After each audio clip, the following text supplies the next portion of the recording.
Hello friends, एडुटेरा magazine आया है अप्रैल से अगस्त वाला। उसमें जो करंट अफेयर्स दिए हुए हैं पीछे प्रैक्टिस सेट के लिए, उसको सॉल्व करवा रही हूँ। 1 से लेकर 4 तक के सारे प्रैक्टिस सेट मैंने सॉल्व करा दिए हैं और शॉर्ट नोट के फॉर्म पे इसी चैनल पे अपलोड है। ये सेट 5 है। इसमें जितने भी करंट अफेयर्स पूछे गए हैं, जो 50 क्वेश्चन हैं सेट 5 के, उन क्वेश्चंस को और उससे रिलेटेड जो भी नॉलेज है उसको इस पर मैंने डिस्कस किया हुआ है। चलिए शुरू करते हैं सेट 5 के करंट अफेयर्स। फर्स्ट क्वेश्चन में ये पूछा गया है कि कौन सी कंट्री है जिसने अपना non binary AI chip launch किया है। तो पहले ये समझ लेते हैं बाइनरी क्या होता है, तभी तो हम नॉन बाइनरी बता पाएंगे। तो अगर हम बाइनरी की बात करें तो बाइनरी चिप वो होती है जो 0 और 1 पे वर्क करती है। इसके साथ क्या है कि एक्यूरेसी तो इसकी बहुत ज़्यादा होगी, ठीक है, प्लस ये एनर्जी इफ़िशियंट नहीं होती, यानी कि इसका एनर्जी कंजम्पशन भी बहुत ज़्यादा होता है। इसी एनर्जी कंजम्पशन को कम करने के लिए चाइना ने कौन सी की है, non binary AI chip launch की है, ताकि उसका एनर्जी कंजम्पशन कम हो सके, ठीक है। सेकंड क्वेश्चन में पूछा गया है कि इंडिया ने किस कंट्री के साथ अपनी ट्रांसशिपमेंट की जो फैसिलिटी थी उसको बंद कर दिया है, ठीक है। अब इंडिया इस कंट्री के साथ ट्रांसशिपमेंट नहीं करेगा। ट्रांसशिपमेंट होता क्या है, तो देखिए, जैसे एक कंट्री है ए, ठीक है, और ये दूसरी कंट्री है बी, और हमें ए से बी में कोई भी गुड्स एक्सपोर्ट करना है। बट इशू हमारे साथ क्या है कि यहाँ पे कोई भी डायरेक्ट रूट नहीं है, ठीक है, यानी डायरेक्टली जो है हम चीज़ें एक्सपोर्ट नहीं कर सकते। तो अब ये ए कंट्री क्या करेगी, ये किसी दूसरी कंट्री सी में अपना गुड्स एक्सपोर्ट करेगी। यानी कि अब क्या होगा, जो डायरेक्ट ए से बी जाना था वो ए से बी ना जाके ए से पहले सी जाएगा, और ये जो कंट्री सी है ये अब उस गुड्स को आगे बी में फॉरवर्ड करेगी। तो ये जो पूरा सेटअप है इसको हम बोलते हैं ट्रांसशिपमेंट की फैसिलिटी। बट इंडिया ने बांग्लादेश के साथ ये वाली फैसिलिटी अब बंद कर दी है, ठीक है। नेक्स्ट क्वेश्चन में एक डेजर्ट की बात की गई है। डेजर्ट का नाम है कोलिस्तान डेजर्ट। कोलिस्तान डेजर्ट है कहाँ पे, पाकिस्तान में है। कभी कभी पूछ लेता है या फिर मैच द फॉलोइंग में आ जाता है कि ये डेजर्ट कहाँ पे है, तो याद रखिएगा कोलिस्तान डेजर्ट कहाँ पे है, पाकिस्तान में है। यहाँ पे एक कैनल प्रोजेक्ट बनाया जाने वाला था जिसको अब सस्पेंड कर दिया गया है, ठीक है। पहले यहाँ पे एक कैनल बनाई जाने वाली थी बट अब नहीं बनाई जाएगी। अगर इस डेजर्ट के बारे में और डिटेल में बात की जाए तो हिस्टोरिकली एक रिवर थी जिसका नाम है हकरा रिवर। ये हकरा रिवर जो है इस डेजर्ट में फ्लो हुआ करती थी, लेकिन 600 BC के अराउंड इसने अपना पाथ चेंज कर लिया, और मे बी इस रिवर के पाथ चेंज करने की वजह से ही यहाँ पे जो है डेजर्ट फॉर्म हुआ है, ठीक। नेक्स्ट क्वेश्चन में ये पूछा गया था कि इंडिया का पहला डीप वाटर कंटेनर पोर्ट कहाँ पे बना है, ठीक है। तो ये तिरुवनंतपुरम में बना है। नेक्स्ट क्वेश्चन की बात करेंगे तो ये इंडिया में पहली एडू सिटी बनाई जा रही है। नाम से पता चल रहा है एडू सिटी, यानी समथिंग रिलेटेड टू एजुकेशन। कहाँ पे बनाई जाएगी, तो नावी मुंबई में बनाई जाएगी। और यहाँ पे होगा क्या, जितनी भी ग्लोबल यूनिवर्सिटीज़ हैं उनका ऑफशोर कैंपस होगा, यानी कि पूरे वर्ल्ड की जितनी भी अच्छी यूनिवर्सिटीज़ हैं अगर वो चाहें तो यहाँ पर अपना कैंपस ओपन कर सकती हैं, ठीक है। नेक्स्ट में बात करते हैं तो एक रिपोर्ट आई है FAO की जेनेटिक रिसोर्स रिपोर्ट है। अच्छा, FAO के बारे में लास्ट सेट में भी क्वेश्चन पूछे गए थे, तो वहीं से आप कुछ चीज़ें देख लीजिए कि पहले ये समझिए कि FAO का जो फुल फॉर्म है वो है food and agriculture organisation. Headquarter इसका रोम और इटली में है। इस्टेब्लिशमेंट ईयर इसका 1945 है, ठीक है। अगर आगे बात करें तो जो क्वेश्चन में डेटा पूछा गया है उसमें ये चीज़ बोली गई है कि 60% जो वर्ल्ड का एग्रीकल्चर प्रोडक्शन है वो कितनी क्रॉप्स पे डिपेंड करता है, सिर्फ 9 क्रॉप्स पे डिपेंड करता है। ट्रू फॉल्स टाइप में क्वेश्चन था कि कौन सा स्टेटमेंट सही है और कौन सा गलत है, तो दोनों स्टेटमेंट चेक कर लेते हैं। मैंने सिर्फ सही स्टेटमेंट लिखे हैं, अगर कोई स्टेटमेंट गलत है तो उसको मैंने करेक्ट कर दिया है, क्योंकि कहीं ना कहीं अगर हम गलत पढ़ते हैं और हमारे दिमाग में रहता है तो एग्ज़ाम में कन्फ्यूजन होता है। तो बेसिकली हमें क्या करना है, सही चीज़ें ही पढ़नी है, ताकि एग्ज़ाम में अगर हमें वो सही सही दिख जाए तो हमारा काम बन जाए, ठीक है।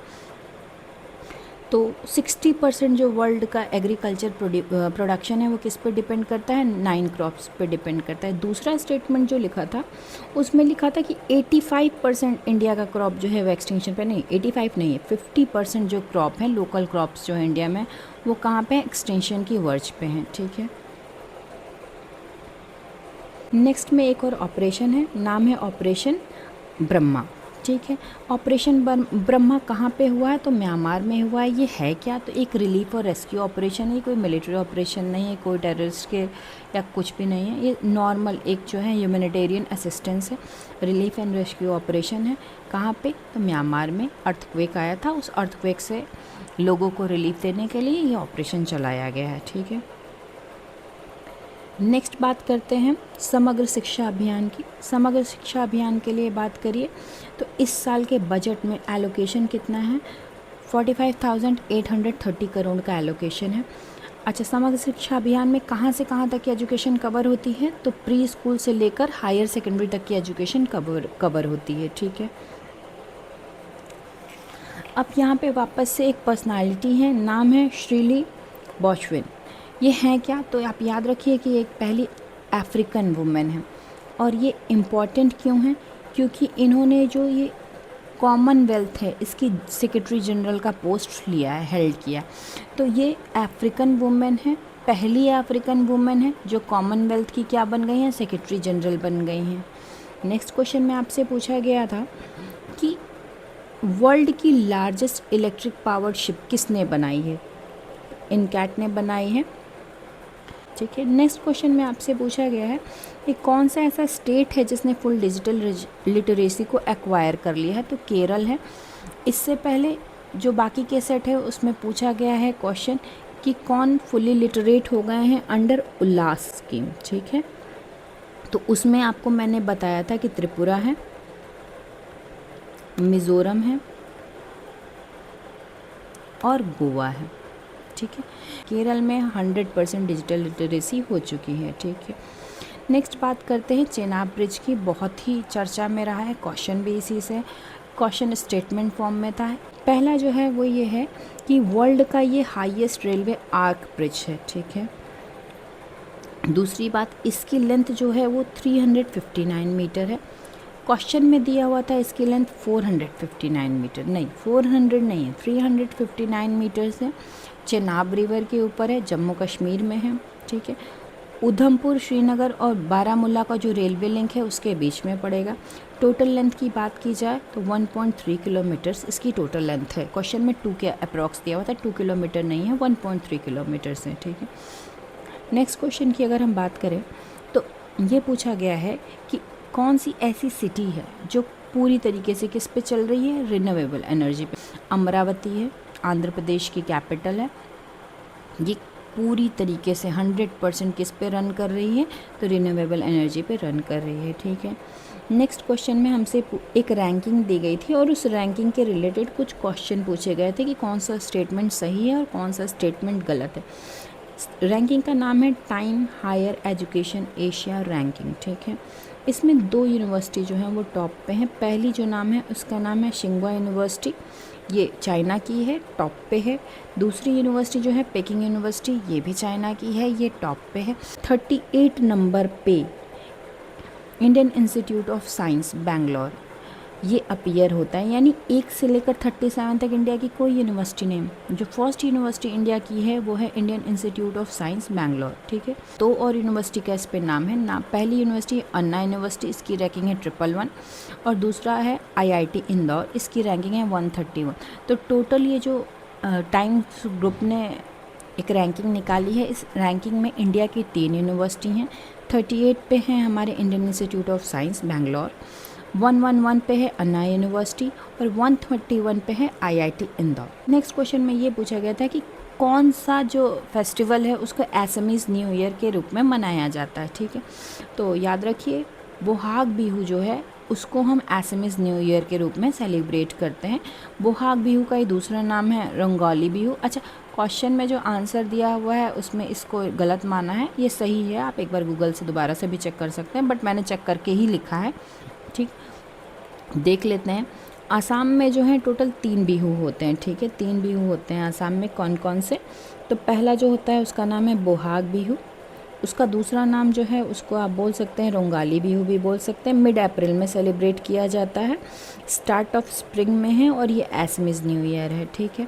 दूसरा जो है उसको बोलते हैं कोंगाली बिहू या फिर काटी बिहू। होता क्या है, मिड अक्टूबर में सेलिब्रेट किया जाता है। ये देखिए, ये सेलिब्रेशन नहीं है, ये जो काटी भी हो, ये सेलिब्रेशन नहीं है, क्योंकि इस टाइम फार्मर्स के पास स्कैरेसिटी है, तो ये सब प्रे करते हैं और इस वक्त ये शॉर्ट सप्लाईज होती हैं इनके पास एग्रीकल्चर की। उसके बाद तीसरा जो होता है वो माघ या भोगाली बिहू होता है, मिड जनवरी में सेलिब्रेट किया जाता है, ये हार्वेस्ट फेस्टिवल है। ठीक है, आगे बात करते हैं। इंडिया का फर्स्ट एआई स्कूल बना है, कहाँ पे बना है? तो केरल में बना है। ठीक है, एक एक्सरसाइज हुई है, नाम है पासएक्स एक्सरसाइज, इंडियन नेवी की है और न्यूजीलैंड की है।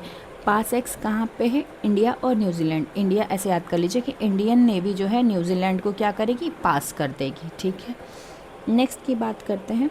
तो एक और पर्सनालिटी है, नाम है विजयवीर सिंधु। ठीक है, विजयवीर सिंधु का नाम क्यों आया है? क्योंकि इन्होंने आईएसएस वर्ल्ड कप जो हुआ है ब्यूनस एयर्स में, उसमें क्या जीता है?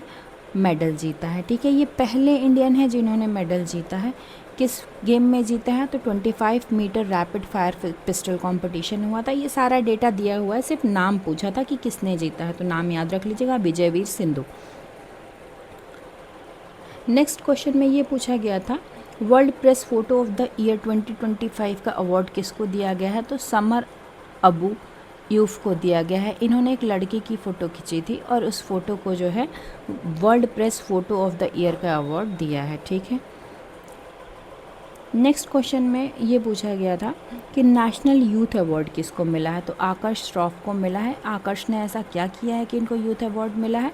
तो इन्होंने अर्ली चाइल्डहुड एजुकेशन के लिए बहुत सारा काम किया है, ताकि अर्ली चाइल्डहुड एजुकेशन इंडिया में अच्छी हो सके। ठीक है, एक वाटर हाईवे प्रोजेक्ट बनाया है, किसने बनाया है? तो मोरक्को ने बनाया है। किस लिए बनाया है? ताकि जो वाटर क्राइसिस है मोरक्को में, उससे ओवरकम किया जा सके। ठीक है,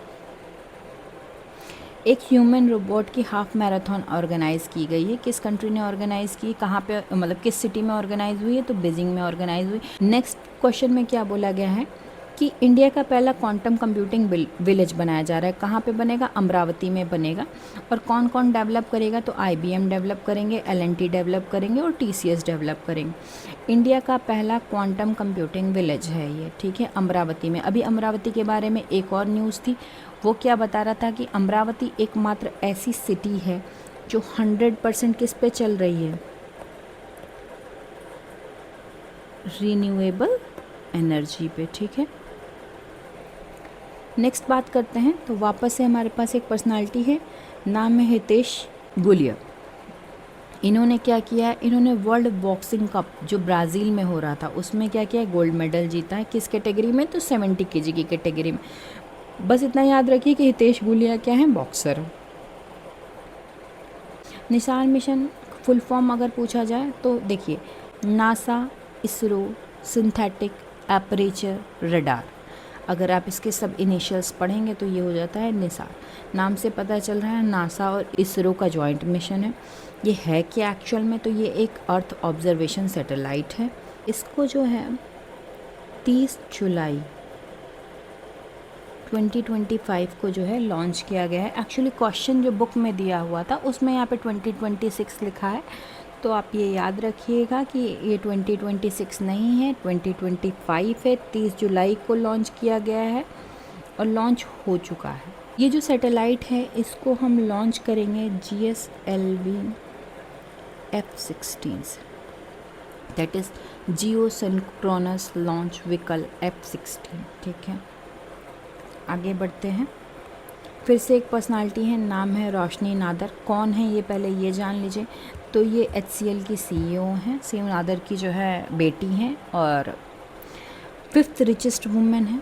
इनका नाम क्यों आया है? इसलिए आया है क्योंकि ये पहली ऐसी इंडियन वुमेन है जिनको यूएन ग्लोबल लिस्ट में जो है प्लेस मिला है। इससे पहले कोई भी इंडियन वुमेन जो है इस लिस्ट में प्लेस नहीं पा पाई है। ये 5th रिचेस्ट फीमेल है, ये बात डिस्कस हो गई थी। फिर एक अवार्ड मिला है, नाम है विजडन क्रिकेट अवार्ड।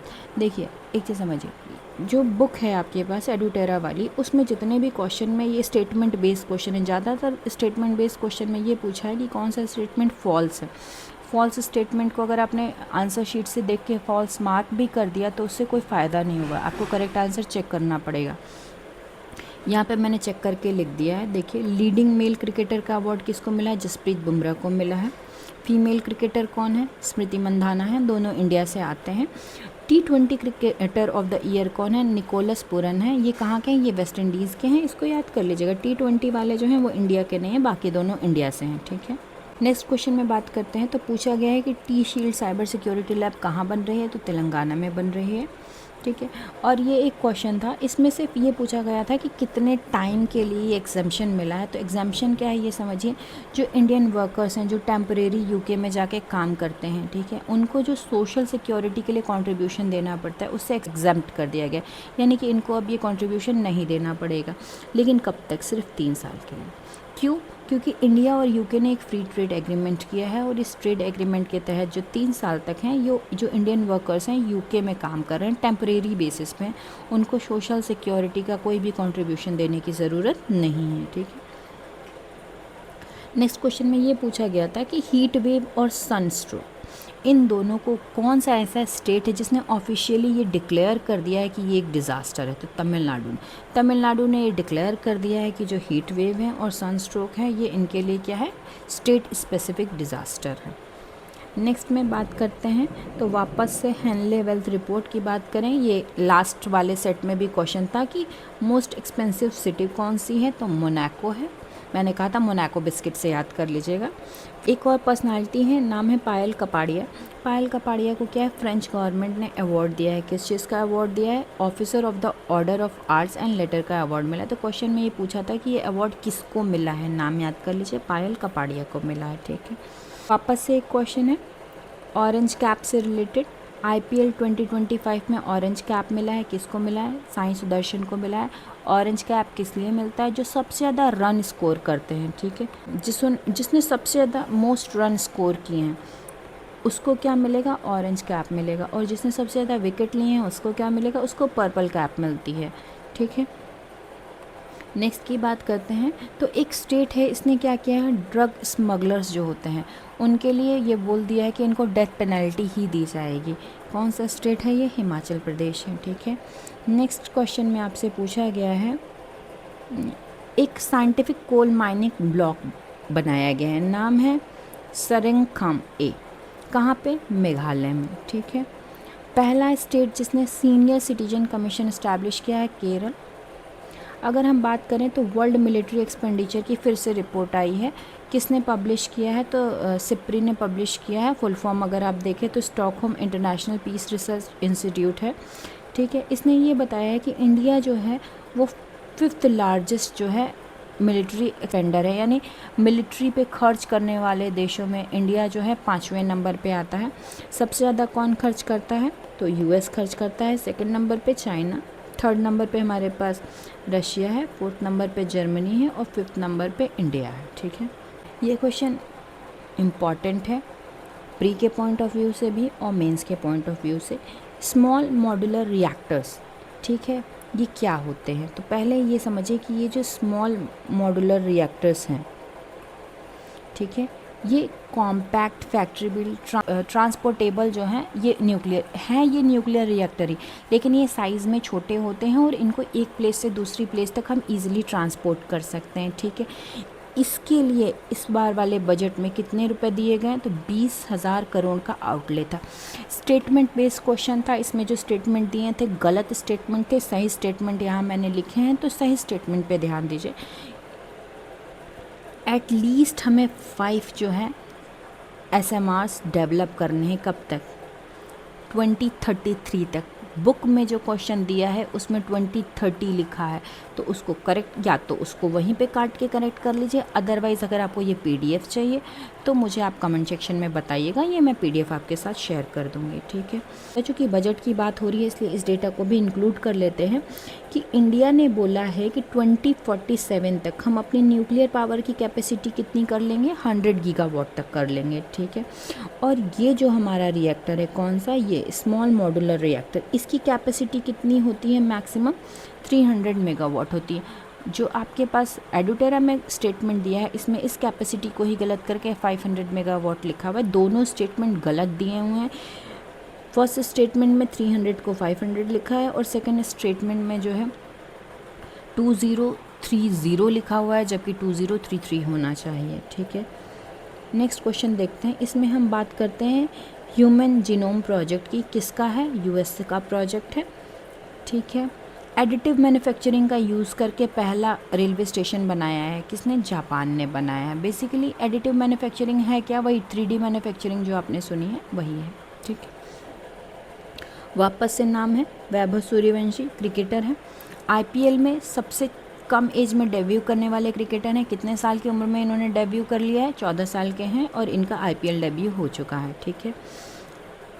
और एक चीज़ और इनके बारे में है, ये 10वें ऐसे क्रिकेटर हैं जिन्होंने अपना डेब्यू का ओपनिंग ही 6 से किया है, यानी इन्होंने फर्स्ट जो शॉट दिया है वो 6 रन ही स्कोर किए हैं, ठीक है।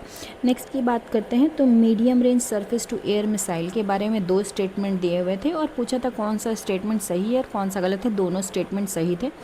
क्या पूछा गया था? बोला गया था कि इसको किसने डेवलप किया है? DRDO ने और इजराइल एरोस्पेस ने, ठीक है। और इसका काम क्या है? जो एरियल थ्रेट्स हैं उसको इंटरसेप्ट करना।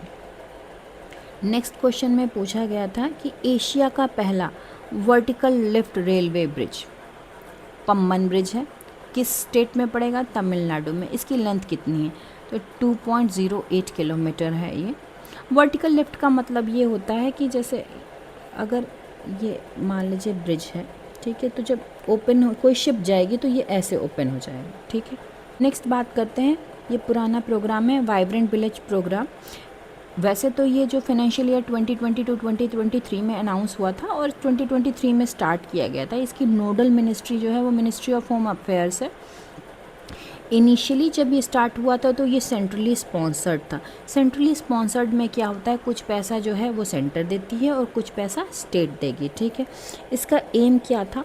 तो जो बॉर्डर के विलेज हैं उसका डेवलपमेंट करना, ठीक है। इस बार वाले बजट में क्या किया गया है? इसका सेकेंड फेज़ स्टार्ट किया गया है, ठीक है। कब से कब तक? 2024 से 28-29 तक। और इस स्कीम को अब सेंट्रल सेक्टर की स्कीम डिक्लेयर कर दिया गया, यानी कि अब इसकी 100% फंडिंग कौन करेगा? सेंट्रल गवर्नमेंट करेगा। नेक्स्ट की अगर हम बात करें तो इंडिया का लार्जेस्ट इंटरनेशनल क्रूज़ टर्मिनल बनाया गया है। कहाँ पे? मुंबई में बनाया गया है। नेक्स्ट ये जो बात करें वो किसकी है? तो ये मुख्यमंत्री विद्युत उपभोक्ता सहायता योजना है, बिहार गवर्नमेंट की है। किसके लिए? देखिए नाम से ही पता चल रहा है, विद्युत उपभोक्ता सहायता, यानी इलेक्ट्रिसिटी के जो कंज्यूमर्स हैं उनको क्या करना है? फाइनेंशियल असिस्टेंस देना है, ठीक है। नेक्स्ट बात करते हैं तो बैंक ऑफ महाराष्ट्र ने क्या किया है? ट्रेन में ATM ओपन किया है, ठीक है। कौन सी ट्रेन है? नाम पूछा गया है तो मुंबई ममद पंचवटी एक्सप्रेस है। और ये इस सीरीज़ का लास्ट क्वेश्चन है, इस सेट का लास्ट क्वेश्चन है। वापस से एक पर्सनालिटी है, नाम है वंदना कटारिया। ये क्या है? ये एक हॉकी प्लेयर हैं और इन्होंने क्या किया है? रिटायरमेंट ले लिया है अपने इंटरनेशनल करियर से। इसके साथ ही सेट 5 के जो करंट अफेयर्स के क्वेश्चन थे वो सॉल्व हो जाते हैं। वीडियो अच्छी लग रही है तो चैनल को लाइक, सब्सक्राइब और शेयर कर दीजिए। Thank you.